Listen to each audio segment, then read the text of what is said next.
안녕하세요, 마치아입니다. 6월 13일 목요일 국내 시장이 마감되었습니다. 자, 오늘은 종가에 조금은 밀리긴 했지만 그래도 전체적으로 시장이 나쁘지 않았습니다. 코스피는 1% 가까운 상승이 나왔었고 또 코스닥은 상대적으로 부진했었네요. 물론 빨간불로 마무리되었지만 시가 대비 1%가량 밀리면서 마무리되었고 그런 점은 조금은 아쉬운 부분인 것 같습니다.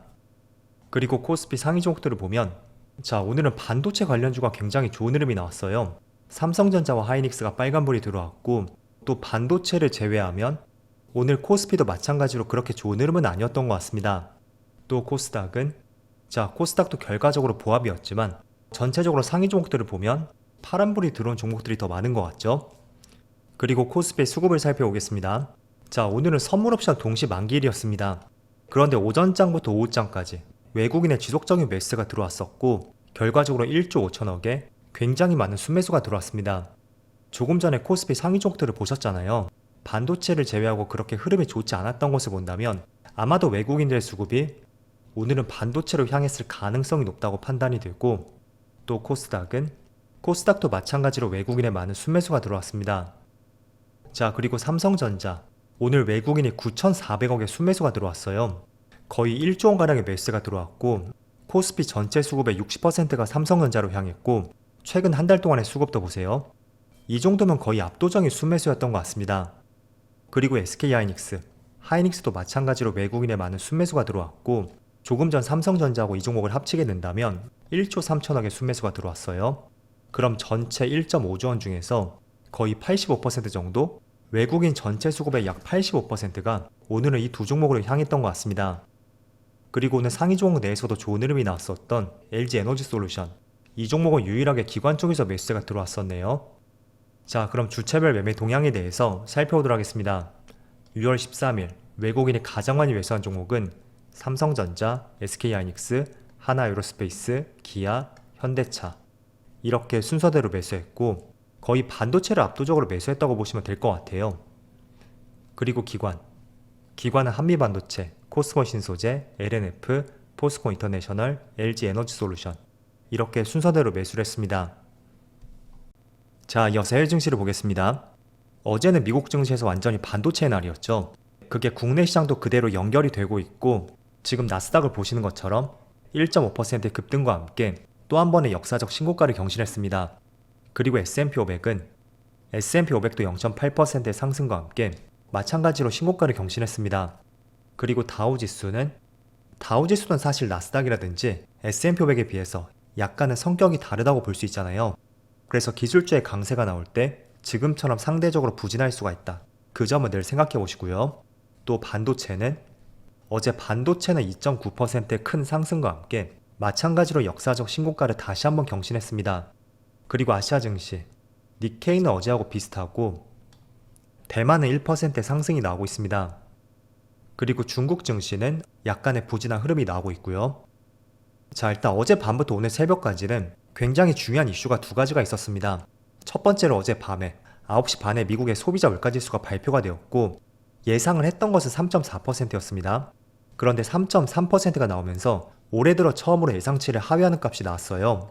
그래서 이런 부분 때문에 시장이 조금은 긍정적으로 봤던 것 같고 다만 조금은 아쉬웠던 점은 5월 소비자 물가지수가 발표되고 나서 한 5시간 뒤에 그때 FMC 회의 결과가 나왔고 올해 3월까지만 하더라도 연내에 금리 인하를 3번 할 것이라는 발표가 있었지만 점도표를 확인해 봤을 때는 연내에 많아야 한 번 정도다 라는 발표가 있었고 그 때문에 코인 시장이라든지 장 막판에 미국 증시가 상승분을 조금 반납했던 하나의 이유가 되었던 것 같습니다.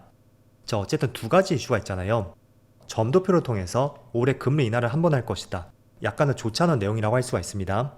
그리고 그 전에 나왔었던 올해 처음으로 소비자 물가지수가 예상치를 하회했다. 그 두 가지 이슈가 지금 있는데 종합적으로 시장의 방향성을 볼 때는 금리 인하 횟수가 줄었다는 것보다는 물가가 다소 둔화가 되었다. 이 점에 보다 포커스를 맞추는 것 같습니다. 어쨌든 금리 인하를 한 번 할지 두 번 할지 그거는 지난달부터 계속 시장에 노출이 되었던 재료였잖아요. 때문에 더 이상 크게 악재로 받아들이진 않는 것 같고 그것보다 처음으로 예상치를 하회했던 소비자 물가지수 여기에 조금 더 시장이 환호를 했던 것 같습니다. 그리고 그 안에서도 가장 시장의 탄력이 좋았던 것은 바로 반도체 관련주였습니다. 자, 어제 제가 이런 말씀을 드렸을 거예요. 특히 미국 증시가 신고가를 경신한다는 것은 단순히 5% 10% 올라서 그치진 않을 것이다. 이런 말씀을 드렸었고, 그 신고가 돌파에 있어서 가장 핵심이 되는 업종이 무엇인지 그걸 생각해 보면서 국내 시장에도 그대로 적용을 시켜보자는 말씀 드렸습니다. 그게 대표적으로 AI 쪽이었고, 여기서 조금 더 세분화해 볼 수 있는 것은 대표적으로 반도체가 될 수 있겠죠. 또 반도체 중에서도 삼성전자처럼 종합 반도체보다는 엔비디아 생태계에 포함이 되어 있는 기업들, 대표적으로 HBM 관련주들, 이쪽을 계속 주목해야 된다는 거예요.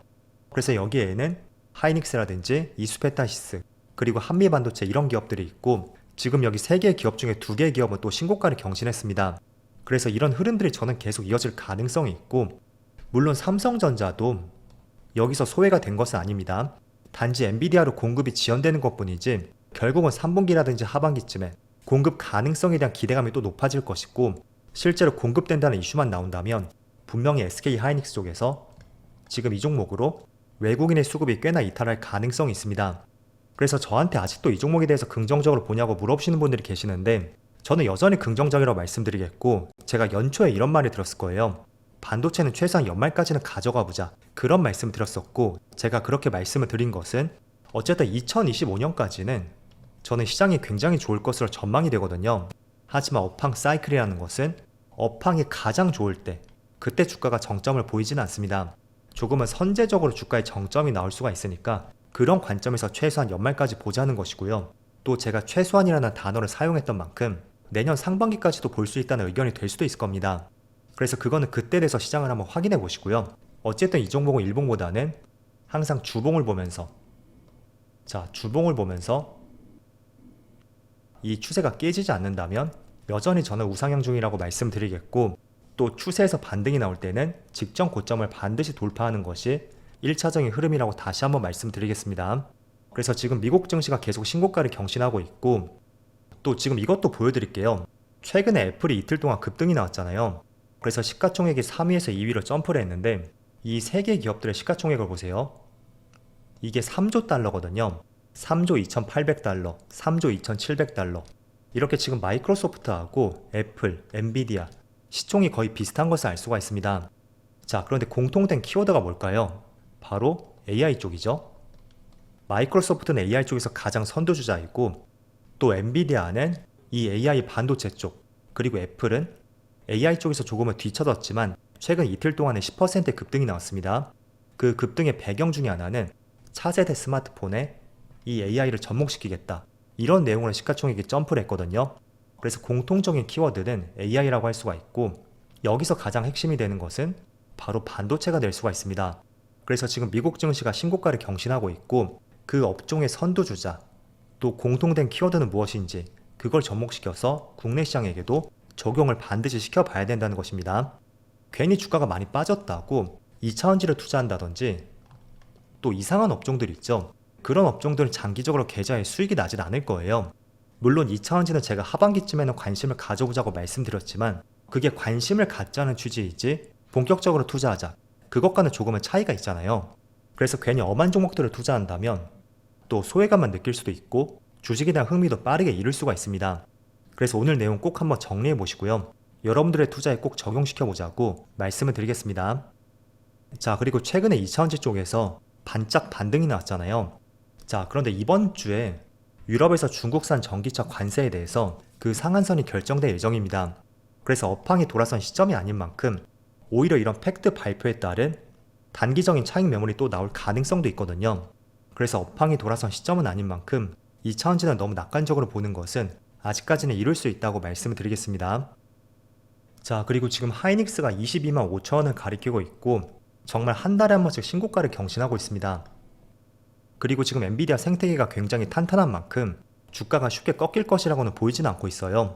다만 한 가지 조심할 부분이 있다면, 저는 오히려 삼성전자에서 HBM 납품 소식이 나올 때, 그때는 필히 이 종목은 단기적으로 조심해야 된다, 그 점을 말씀드리겠고, 그렇다고 해서 이 종목이 끝났다는 것은 아닙니다. 단지 수급이 이동할 가능성이 있으니까 일시적인 조정이 나올 가능성은 있겠죠. 그래서 그런 점들을 대비해보자는 것이고, 그리고 또 한 가지 이거 한번 말씀드려볼게요. SK 하이닉스의 최대 주주가 누구일까요? 자, 여기 주주 현황을 살펴보세요. 하이닉스의 최대 주주는 바로 여기 SK 스퀘어라고 나와 있죠. 지분이 20% 가까이 되는데, SK스퀘어는 상장사거든요. 그래서 지금 차트를 보시면 최근에 굉장히 가파른 상승이 나오고 있고, 또 주봉상으로 보면 과거 상장했던 당시 최고점이 85,000원이었습니다. 그런데 이번 주에 최고점을 돌파했습니다. 그래서 역사적 신고가를 가고 있다고 할 수가 있고, 일단은 하이닉스의 최대 주주다. 그 점은 지분 가치가 상승할 수도 있다는 충분한 기대감이 첫 번째로 있죠. 그리고 두 번째는 최근에 SK그룹에서 최태원 회장의 이혼 소송이 있잖아요. 그런데 향후 이혼 소송 여파로 인해서 SK 지주사하고 지금 보시는 SK스퀘어 이 종목과의 합병 가능성이 제기되고 있습니다. 그래서 지금은 신고가 위치에서 두 가지 좋은 재료를 갖고 있는 만큼 저는 조금 더 추가적으로 상승 여력이 있지 않을까 이런 판단을 해보고 있고요. 어쨌든 이거는 저의 관점이니까 여러분들도 꼭 내용을 한번 살펴보시고요. 지금 내용이 조금은 투자에 도움이 되었으면 좋겠습니다. 자, 그럼 무더운 날씨 오늘도 수고 많으셨고요. 저는 내일 영상에서 다시 찾아뵙도록 하겠습니다. 모두 즐거운 저녁 되세요. 감사합니다.